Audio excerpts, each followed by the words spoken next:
The truth is plain to see. If you want freedom, take pride in your country. If you want democracy, hold on to your sovereignty. And if you want peace, love your nation. Wise leaders always put the good of their own people and their own country first. The future does not belong to globalists. The future belongs to patriots. The future belongs to sovereign and independent nations who protect their citizens, respect their neighbors, and honor the differences that make each country special and unique. Today, there is a conscious, organized effort to destroy the sovereignty of our nation. It is part of a worldwide plan. It is being carried out in Europe with the formation of the European Union. It doesn't matter that the people of France and of the Netherlands have voted against the Constitution. They don't care what the people want, you common people. You're standing in the way of progress, this wonderful dream that they've been working for thousands of years to accomplish. What's happening today is not accidental. These people know exactly what they're doing. These globalist forces that have an intent on bringing in line the various nation states that need to be molded together in order to create a globalist government. I believe that they will continue those efforts, and whatever it takes, force or propaganda through mainstream Western media sources, which is continually trying to do their job as well on the ground, and the subversive activities of the CIA via movements like the Alliance for Youth movements. I believe all of this will continue, and whether or not the subversive attempts will work, or whether or not the mainstream media mind manipulation will work, who's to say? But certainly NATO will continue to do, and the U.S. as the bad boy enforcers for the City of London will continue to do their job as best they can.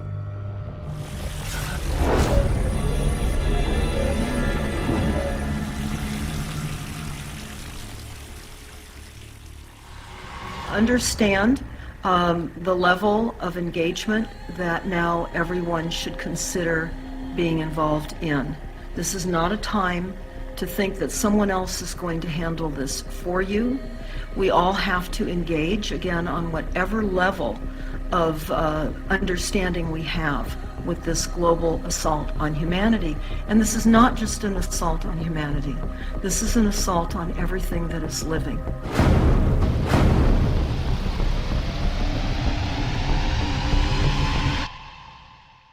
You know, what had happened for decades is people had tried to build new, false, artificial, supranational structures.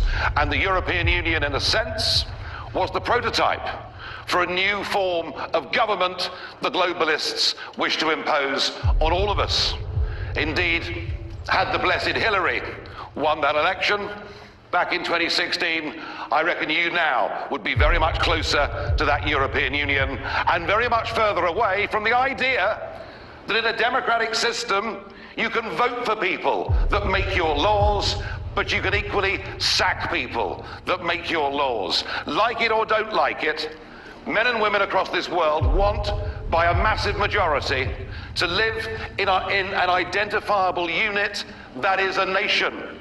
And they want their national flags. They want their national anthems. They want their national soccer teams to go and win the World Cup. That is what people want. It is the natural, normal human condition. It is the nation state to which we owe and pledge our allegiance. It is the nation state to whom we, albeit slightly reluctantly, pay our taxes. It is the nation state to whom, if things really go badly wrong, we're prepared to stand up and defend and fight for.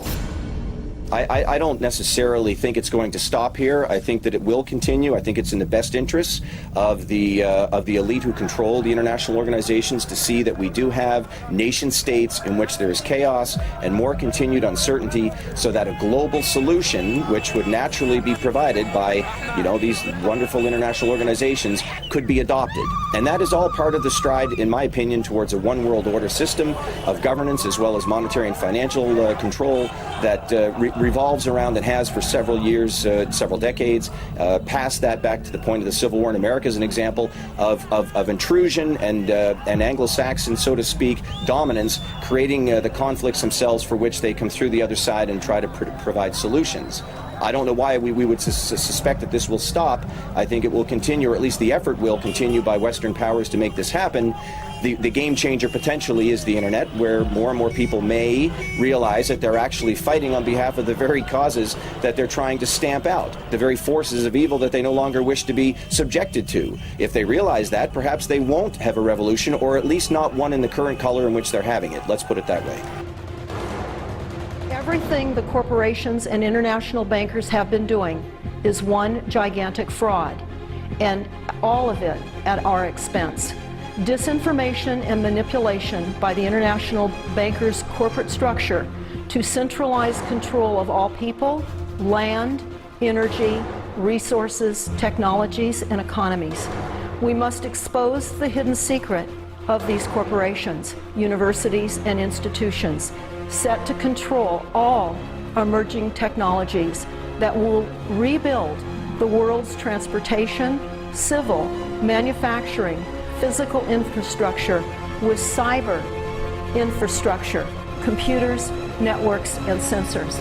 Now, many of you are noticing the cameras everywhere. They're on all the street corners, they're up the freeways, they're on buildings, they're everywhere. There's sensors everywhere. The surveillance in the United States has already imprisoned us. It means a totalitarian system, a system of concentration at the top, and the people being at the bottom being ruled from above. Not that the people have any voice in determining the direction of their government or the world, but they are to be told what the direction is, and they're to be told to follow it. Collectivism is a philosophy of big government and small people, and it's a philosophy that supposedly all of this is being done in the name of society. In other words, it's for the greater good of the greater number, supposedly. And so you're supposed to go along with whatever inconvenience or insult to your freedom comes along, because after all, it's in the greater good of the greater number. And this is the rationale being used, has been used for quite some time, to justify all kinds of horrible atrocities. All the leaders have to do is say, well, it's for the greater good of the greater number. In order to fulfill my solemn duty to protect America and its citizens, the United States will withdraw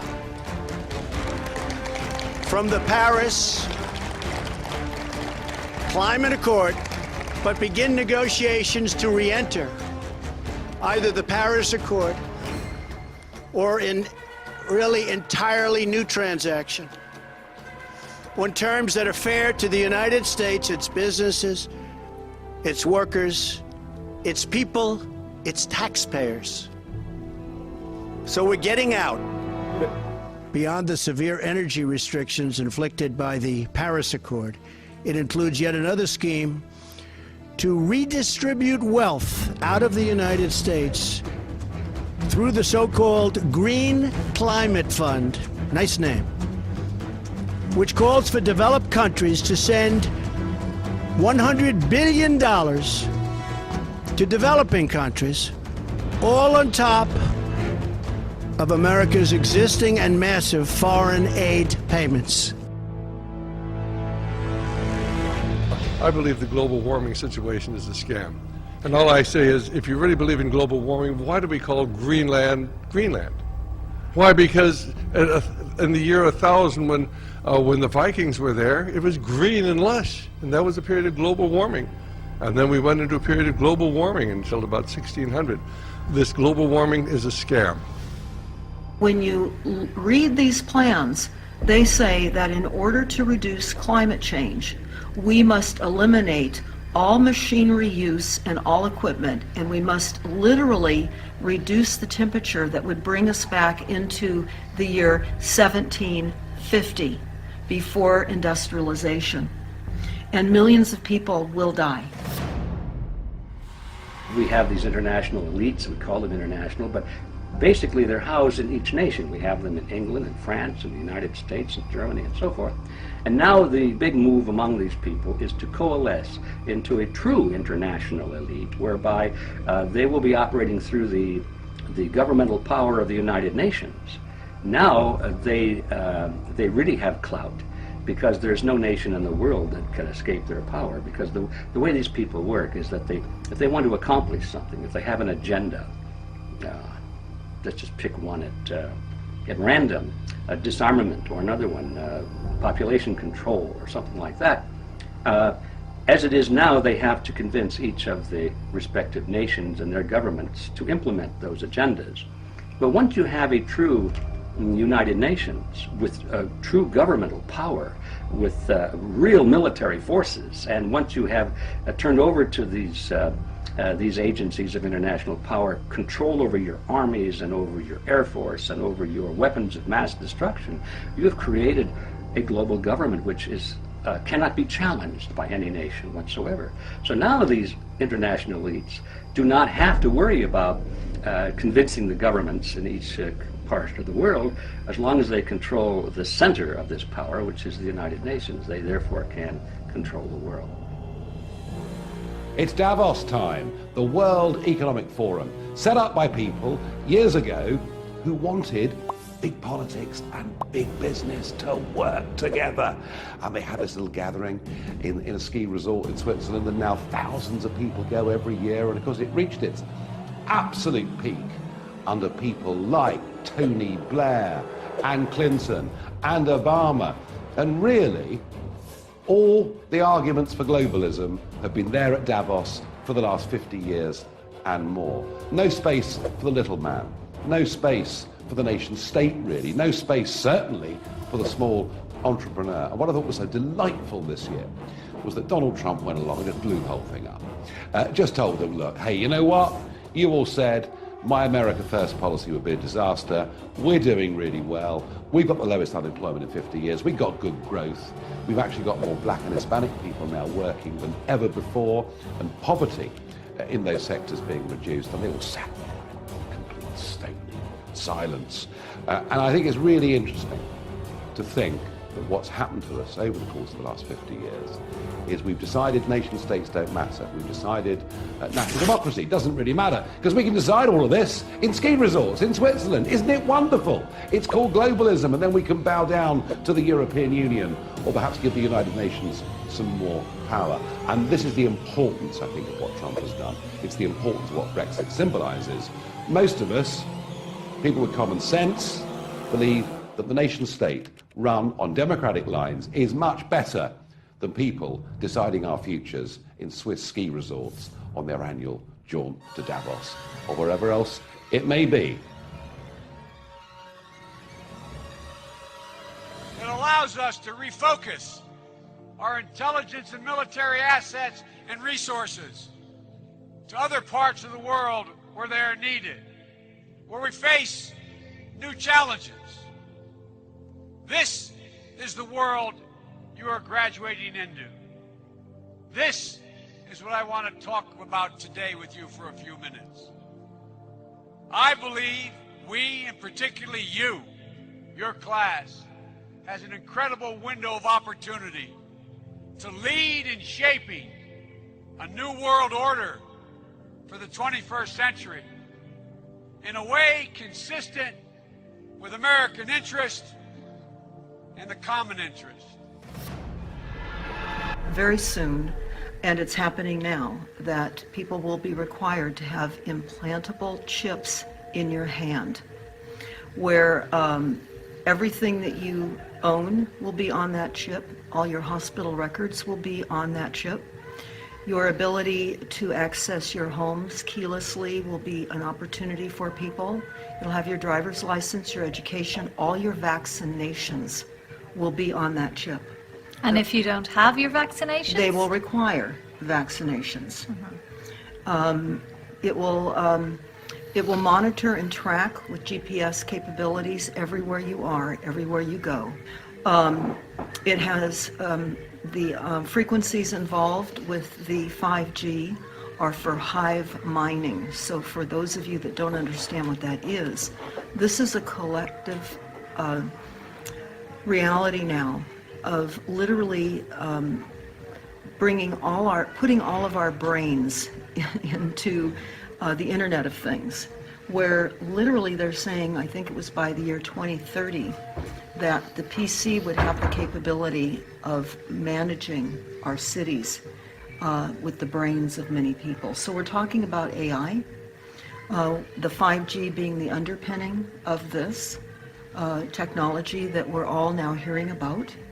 And everybody's going to want to be chipped because it's going to be trending. This is Aaron Russo, a filmmaker and former politician. To his left is Nicholas Rockefeller of the infamous Rockefeller banking and business dynasty. After maintaining a close friendship with Nicholas Rockefeller, Aaron eventually ended the relationship, appalled by what he had learned about the Rockefellers and their ambitions. I used to say to him, what's the point of all this? You have all the money in the world you need. You have all the power you need. What's the point? You know, what's the end goal? And he said the end goal is to get everybody chipped, to control the whole society, to have the bankers, the elite people, you know, the bankers and some governor controlling the world.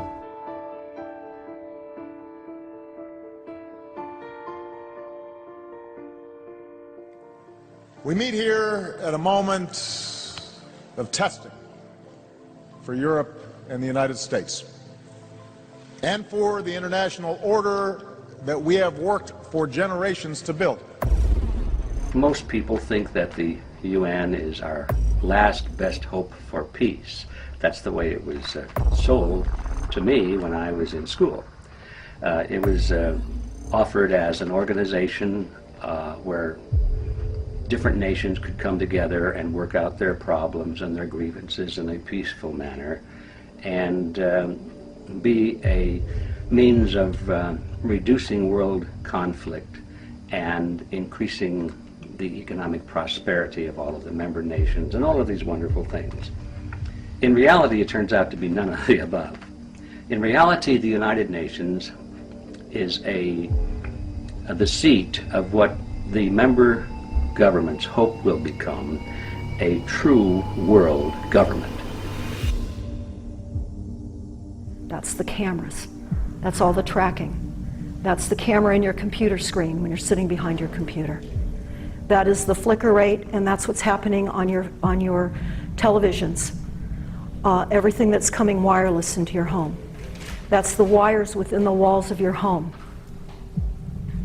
It's all tracking. They were going to look at general sources of information. They were going to look at telephone taps, analyzing your garbage, surveillance, behavior of your children in school. They were also going to know how you lived based on the food that you ate, the shelter that you lived in, the clothes that you purchased, the transportation. They also would know your phone bills because they would look at your itemized phone calls. They would know if you were married because they would look at your marriage certificates and birth certificates, etc. They would know your friends, your associations, your political affiliation. They would know your personal paper trail because they would know your banking account statements, your credit card purchases. Everything was tagged and planned to be tagged back in the 40s with the Universal Product Code. They also are using welfare, Social Security, USDA food stamps, and grants and subsidies. They say this: the principle for these ploys: the citizen will almost always make the collection of information easy if he can operate on the free sandwich principle. Eat now and pay later. We're paying dearly now.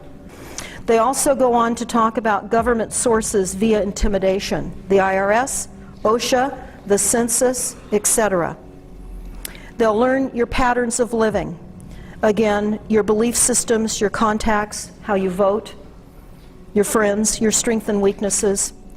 They say they will maintain access to control and prices for feedback, and they will do shock testing. They will implode the economy, and they will charge us more through shock testing. They say they will destroy our opportunities, and they will allocate our opportunities. They will control the economic environment. They will control the availability of raw materials, our capital, our bank rates. They will control inflation of the currency. They will control possession of property, and they will control industrial capacity. The federal and state governments are not real. They're privately owned corporations called governments. In other words, we have a system where we have banks and corporations that have been posing as legitimate governments, and they're not. It's USA Inc. In fact, it's Earth Inc. It's a corporate system. It's a corporatocracy. And we were left out of that lesson plan. We didn't know. And it's important to understand our judicial system serves the corporations, not us. That's why when we go to court, we generally don't prevail. And that's why the years that we spend in court and the money we spend in court, that money goes to the Federal Reserve, which has, of course, nothing to do with federal and has absolutely no reserve. We must not consent to these lawless corporate statutes that were created to increase debt and enslave all of us, and that's what's happened. Just maybe reality is usually scoffed at. Illusion is usually king. But you see, in the battle for survival of Christian civilization, it's going to be reality, not illusion or delusion, that's going to determine what the future will bring.